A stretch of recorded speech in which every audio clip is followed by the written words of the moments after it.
we argued a lot. And when I say a lot, I mean we argued over plates, dishes, our names, our birthdays, the sky.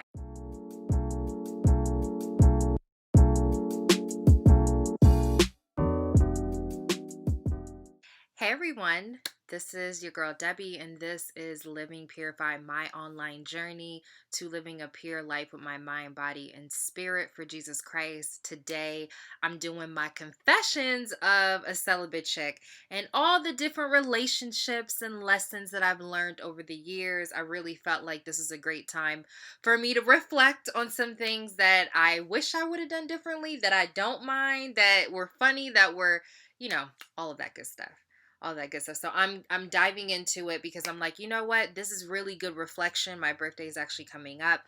So I just really want to give some insight and reflect on some things and just think about how I've grown into the person that I am now. He was a basketball player, and I was in drama and I was doing other like things like that.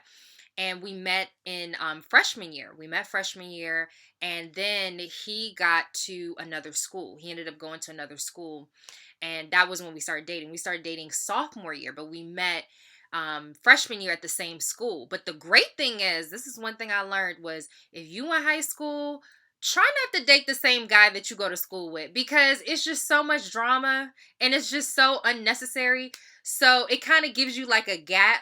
I think, like, for me, I was glad that I wasn't dating a guy that was going to the same school as me. It actually was a great thing because then I got to see him when I got to see him. He didn't know what I was doing. I didn't know what he was doing. We went to the movies. My mom would go, but she would say, okay, I'm going to sit up here. You guys are down there. So it gives us some room to kind of like be, but also remember somebody's up there looking at us. So it was still kind of cool. But the thing about this relationship, like, me and we argued a lot. And when I say a lot, I mean we argued over plates, dishes, our names, our birthdays, the sky.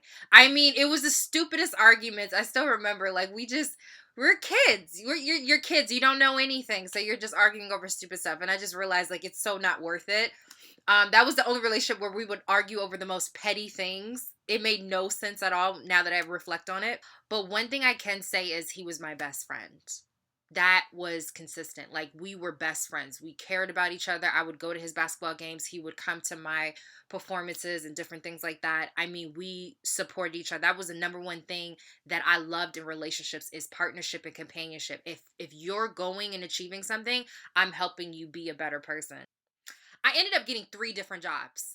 After my mom told me that I could have a car, I kind of went a little, mad woman, but all 3 of my jobs I loved. But my boyfriend at the time, my high school sweetheart, he ain't like that. He was used to someone like, being with him, and so I was hired as a hostess at a restaurant.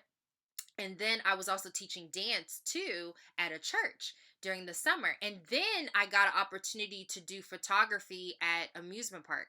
And I was like, yo, so I was so excited when I got the 3rd job because I was like, oh my gosh, this is so cool. I like photography. This is great. So I call him up and I'm like, hey, babe, yo, I got that job. He was like, what?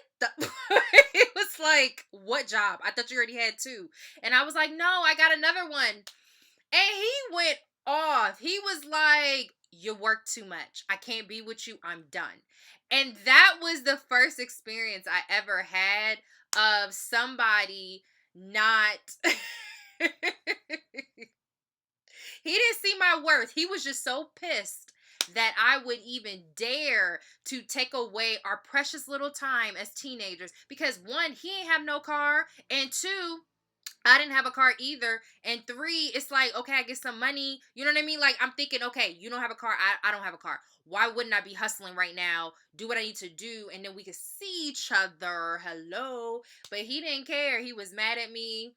And he was just pissed. And it broke my heart. It broke my little heart because I was like, I thought you was my, it hurt. When someone doesn't see your value, walk away and never turn back. The next day after he broke up with me, he literally called me back. It wasn't even 24 hours. It wasn't even so you break up with me, but then the next morning, not even afternoon, he calls me back. He's like, look, babe, I thought about it. I don't know what I was thinking. I'm trying to be with you again with the what? And I'm looking at him like, no, I'm done. It is what it is, what it is, what it is. I mean, why would you break up with me because I got another job? Like, who does that? But I think he was just so wrapped up in the fact that, look, we ain't gonna see each other. You know how teenagers are. Jeez. He was upset because you got to think the average teenagers, all they got is time. All they got is time, even if they got their one little job. But here I go having three because I want my car, and I'm just like, okay, let me hustle and bustle. I'll see you when I can see you, but just chill. Like, what the heck, chill.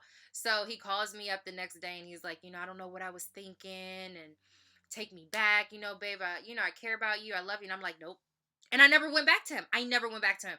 But I will say this: we did meet up again in the future, just a couple more times. And most recently, I just decided that we shouldn't continue to talk as friends. But I still have love for him, even though we don't talk anymore. I've decided not to talk anymore to him as a friend. But it really taught me that even back then, I was very proud of myself that when I realized that I know somebody else could have said, you could have took that man back. Like, he called the next morning and realized what he just said.